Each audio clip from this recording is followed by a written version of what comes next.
Chapter 13. Their intended excursion to Whitwell turned out very different from what Eleanor had expected. She was prepared to be wet through, fatigued, and frightened, but the event was still more unfortunate, for they did not go at all. By 10 o'clock the whole party was assembled at the park, where they were to breakfast. The morning was rather favorable, though it had rained all night, as the clouds were then dispersing across the sky, and the sun frequently appeared. They were all in high spirits and good humor, eager to be happy, and determined to submit to the greatest inconveniences and hardships rather than be otherwise. While they were at breakfast the letters were brought in. Among the rest there was one for Colonel Brandon. He took it, looked at the direction, changed color, and immediately left the room. "What is the matter with Brandon?" said Sir John. Nobody could tell. "I hope he has had no bad news," said Lady Middleton. "It must be something extraordinary that could make Colonel Brandon leave my breakfast table so suddenly." In about 5 minutes he returned. "No bad news, Colonel, I hope," said Mrs. Jennings as soon as he entered the room. "None at all, ma'am, I thank you."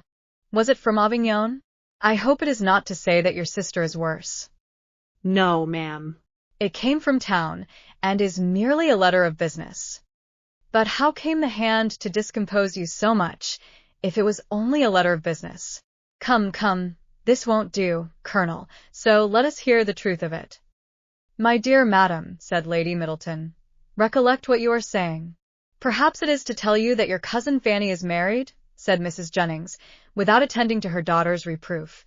"No, indeed it is not." "Well, then I know who it is from, Colonel, and I hope she is well." "Whom do you mean, ma'am?" said he, coloring a little. "Oh, you know who I mean." "I am particularly sorry, ma'am," said he, addressing Lady Middleton, "that I should receive this letter today, for it is on business which requires my immediate attendance in town." "In town?" cried Mrs. Jennings. "What can you have to do in town at this time of year?" "My own loss is great," he continued, "in being obliged to leave so agreeable a party, but I am the more concerned, as I fear my presence is necessary to gain your admittance at Whitwell."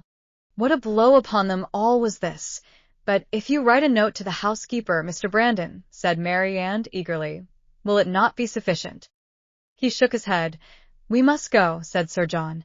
"It shall not be put off when we are so near it. You cannot go to town till tomorrow, Brandon, that is all." "I wish it could be so easily settled, but it is not in my power to delay my journey for one day." "If you would but let us know what your business is," said Mrs. Jennings, "we might see whether it could be put off or not." "You would not be 6 hours later," said Willoughby, "if you were to defer your journey till our return. I cannot afford to lose 1 hour." Eleanor then heard Willoughby say, in a low voice to Marianne, "There are some people who cannot bear a party of pleasure. Brandon is one of them. He was afraid of catching cold, I dare say, and invented this trick for getting out of it. I would lay 50 guineas the letter was of his own writing." "I have no doubt of it," replied Marianne. "There is no persuading you to change your mind, Brandon, I know of old," said Sir John, "when once you are determined on anything. But, however, I hope you will think better of it. Consider, here are the 2 Miss Careys come over from Newton, the 3 Miss Dashwoods walked up from the cottage, and Mr. Willoughby got up 2 hours before his usual time, on purpose to go to Whitwell." Colonel Brandon again repeated his sorrow at being the cause of disappointing the party, but at the same time declared it to be unavoidable. "Well, then, when will you come back again?" "I hope we shall see you at Barton," added her ladyship, "as soon as you can conveniently leave town, and we must put off the party to Whitwell till you return." "You are very obliging, but it is so uncertain when I may have it in my power to return, that I dare not engage for it at all." "Oh!" "He must and shall come back," cried Sir John. "If he is not here by the end of the week, I shall go after him." "I so do, Sir John," cried Mrs. Jennings, "and then perhaps you may find out what his business is. I do not want to pry into other men's concerns. I suppose it is something he is ashamed of." Colonel Brandon's horses were announced. "You do not go to town on horseback, do you?" added Sir John. "No, only to Huntington. I shall then go post." "Well, as you are resolved to go, I wish you a good journey, but you had better change your mind. I assure you it is not in my power." He then took leave of the whole party. "Is there no chance of my seeing you and your sisters in town this winter, Miss Dashwood?" "I am afraid, none at all." "Then I must bid you farewell for a longer time than I should wish to do." To Marianne he merely bowed and said nothing. "Come, Colonel," said Mrs. Jennings, "before you go, do let us know what you are going about." He wished her a good morning, and, attended by Sir John, left the room. The complaints and lamentations which politeness had hitherto restrained now burst forth universally, and they all agreed again and again how provoking it was to be so disappointed. "I can guess what his business is, however," said Mrs. Jennings exultingly. "Can you, ma'am?" said almost everybody. "Yes, it is about Miss Williams, I am sure."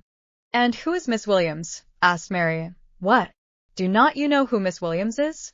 I am sure you must have heard of her before." "She is a relation of the Colonel's, my dear, a very near relation. We will not say how near, for fear of shocking the young ladies." Then, lowering her voice a little, she said to Eleanor, "She is his natural daughter."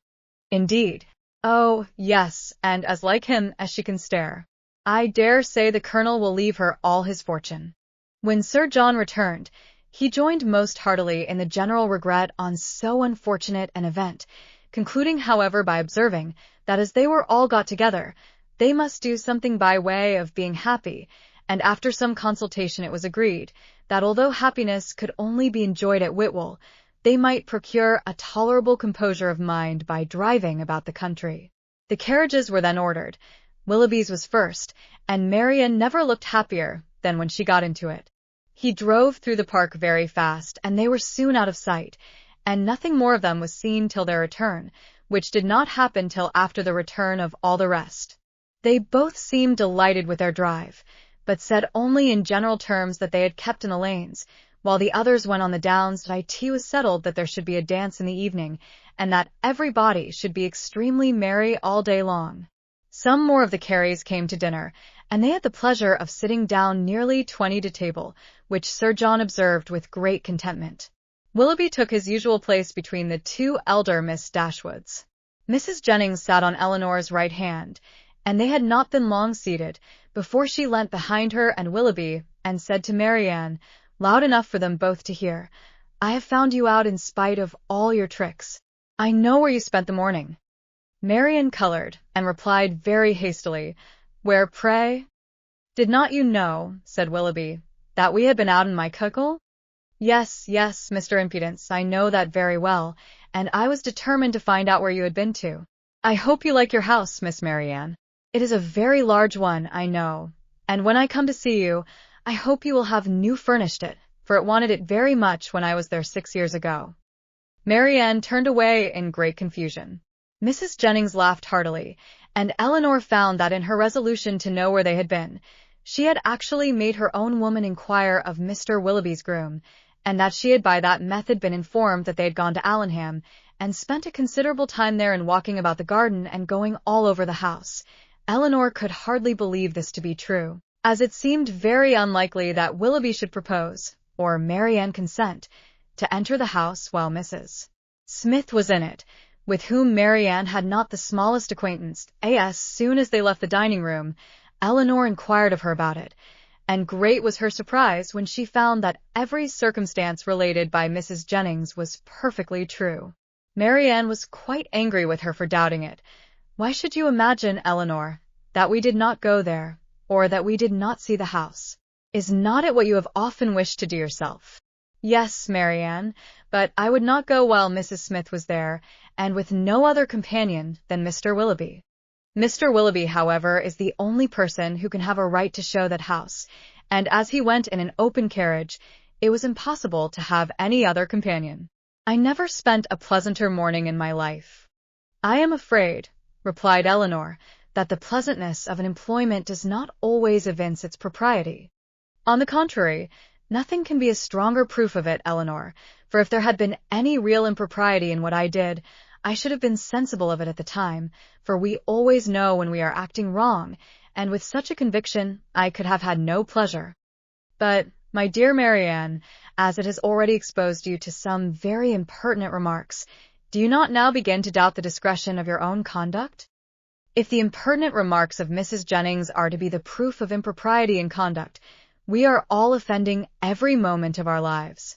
I value not her censure any more than I should do her commendation.